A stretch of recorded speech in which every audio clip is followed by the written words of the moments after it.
Olá, olá, galerinha! Tudo bem? Vamos dar início a mais uma super aula de geografia? É isso aí! E o tema da aula de hoje será o Brasil regional. Nós vamos estudar sobre as regiões brasileiras. Será um panorama bem simples, tá? Pois a nossa matéria não se aprofunda tanto neste conteúdo, mas é para nós compreendermos melhor sobre os critérios utilizados para a regionalização do Brasil. Então, vamos lá? O Brasil ocupa um território extenso e diversificado. Para facilitar sua organização e administração, o território brasileiro precisou ser dividido em várias partes.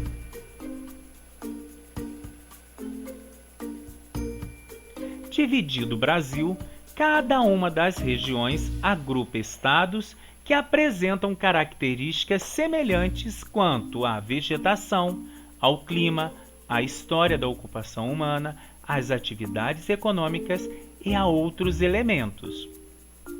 No caso, a gente compreende também que há diversas maneiras de regionalizar o espaço geográfico. Isso dependerá da escolha e seleção dos elementos que comporão o mapa, tais como aspectos naturais, políticos, econômicos, entre outros. Aqui na tela nós temos o exemplo de 3 mapas diferentes, mas 3 mapas de regionalização. No caso aqui o Brasil regionalizado por biomas, o Brasil pela divisão regional do IBGE e o Brasil pela divisão regional de Milton Santos. Cada um desses mapas foram utilizados critérios distintos para regionalização, mas hoje nós vamos estudar o mapa do meio, o mapa das regiões brasileiras, que é composto pelas regiões Norte, Nordeste, Sudeste, Sul e Centro-Oeste. Então, vamos lá? Vamos conhecer um pouquinho dessas regiões? Vamos começar pela região Norte, que é composta pelos estados do Roraima, Amapá, Amazonas, Pará, Acre, Rondônia e Tocantins. As principais atividades econômicas. A economia da região Norte baseia-se nas atividades industriais de extrativismo vegetal e mineral, inclusive de petróleo e gás natural, e a agricultura, além das atividades turísticas e culturais. Nas imagens, nós podemos ver a extração do látex, a extração do que? A colheita do açaí. Olha ali, o frutinho do açaí. E aqui na imagem abaixo, nós estamos vendo uma festa tradicional, o Boi-Bumbá de Parintins, que atrai turistas do mundo inteiro. Na região norte, a latitude e o relevo explicam a temperatura. A temperatura e os ventos explicam a umidade e o volume dos rios. E ao clima e à umidade somados, são responsáveis pela existência da mais extensa, variada e densa floresta do planeta, a floresta amazônica. Indígenas, castanheiros, seringueiros e ribeirinhos se autodenominam povos da floresta. Eles também são conhecidos como populações tradicionais da floresta. Agora nós vamos conhecer a região norte que é composta pelos estados do Maranhão, Piauí, Ceará, Rio Grande do Norte, Pernambuco, Paraíba, Sergipe, Alagoas e Bahia. É a região que contém mais estados. Para que se pudesse analisar de forma mais ágil as características da região Nordeste, o IBGE dividiu a região em 4 zonas, que são chamadas de sub-regiões. Então a gente vê uma região, no caso a região Nordeste, que é composta de sub-regiões. Essas sub-regiões são a Zona da Mata, o Agreste, o Sertão e o Meio Norte. Cada uma delas tem características diferentes. No próximo slide, nós vamos compreender melhor o comparativo entre duas regiões. Vamos ver. Aqui nós vamos fazer um comparativo sobre o Sertão e a Zona da Mata. Beleza? Então vamos lá. Nós observamos na primeira imagem um clima árido, desértico. Pela segunda imagem, a gente percebe a escassez de água. E na terceira imagem, a presença do homem do campo. No caso, no sertão, a gente chama do boiadeiro. Já a Zona da Mata, nós temos abundância em água doce, praias, belíssimas praias por sinal, e a presença de uma mata e floresta densa. Então, a gente vê a importância de dentro de uma região há uma outra regionalização.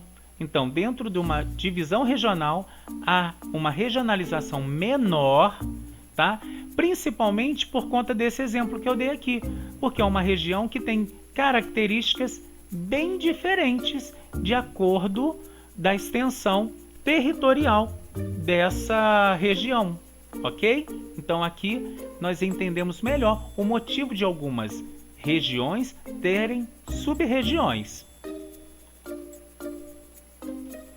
O Nordeste tem no turismo uma das suas principais economias e é principalmente muito ligado à cultura local. Então, nós temos aqui o Carnaval de Salvador, o frevo e as ladeiras de Olinda e a grande e animada festa junina de Campina Grande, lá na Paraíba. Agora, nós vamos conhecer um pouquinho da região Centro-Oeste. A região Centro-Oeste é formada por Mato Grosso, Mato Grosso do Sul, Goiás e o Distrito Federal. Planície do Pantanal, o relevo da planície tem duas feições principais: cordilheiras, pequenas elevações que não sofrem inundações, baías ou lagos, partes mais baixas, de formatos circulares, inundadas durante a estação chuvosa, formando lagoas. Principal atividade econômica desta região é a pecuária.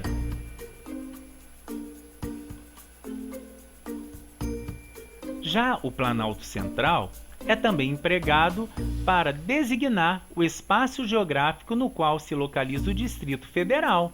Aqui, ao lado, nós temos imagens da cidade de Brasília, um patrimônio cultural.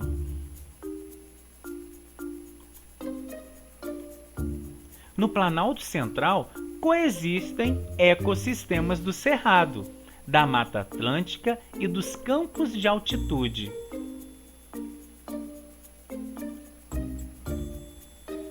Agora nós vamos conhecer um pouquinho da região Sudeste. A região Sudeste é composta pelos estados de Minas Gerais, Espírito Santo, Rio de Janeiro e São Paulo. É considerada o coração econômico do Brasil.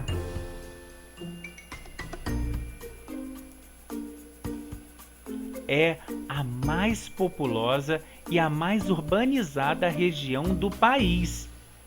Isso aí, nós temos na região Sudeste uma densidade demográfica muito grande, explicada por fatores históricos. Possui uma das mais belas cidades do mundo, o cartão postal, no caso, o Rio de Janeiro.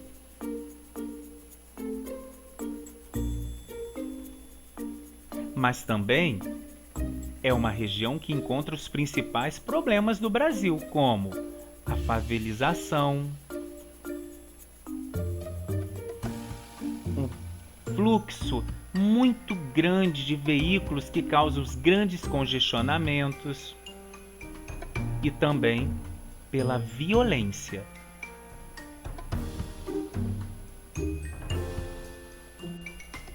Região Sul. A região Sul é composta pelos estados do Paraná, Santa Catarina e Rio Grande do Sul. É uma região que tem forte influência europeia. Isso devido à quantidade muito grande de imigrantes que ocuparam essa região, vindos de diversos lugares da Europa, assim como alemães, italianos. E essa herança europeia é muito marcante em várias cidades da região sul. Por exemplo, a cidade de Blumenau, que parece uma pequena Alemanha, tanto na sua arquitetura quanto em festas tradicionais que ocorrem lá na Alemanha, também ocorre aqui no Brasil, na cidade de Blumenau. E assim várias outras cidades da região sul também são marcadas pela arquitetura e cultura de diversos países da Europa.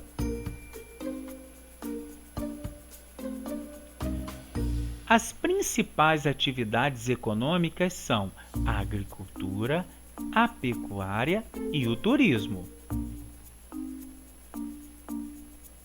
Nem todo o Brasil é tropical.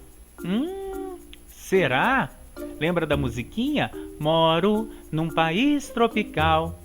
Então, aí encontramos a exceção, pois grande parte da região sul tem um clima subtropical e devido a esse clima subtropical nós podemos encontrar temperaturas abaixo de zero. É isso aí. Nós temos aqui, por exemplo, a cidade de Gramado em diferentes épocas do ano. Um clima de primavera ou verão e na outra a presença de neve, pois por diversas vezes a temperatura em Gramado ficou tão abaixo de zero que chegou a nevar. E nossa, e por falar em frio, que tal então uma xícara bem grande de chocolate quente para a gente finalizar nossa aula? Maravilha, não é? Então, eu espero que vocês tenham gostado da aula de hoje e até mais. Tchau, tchau!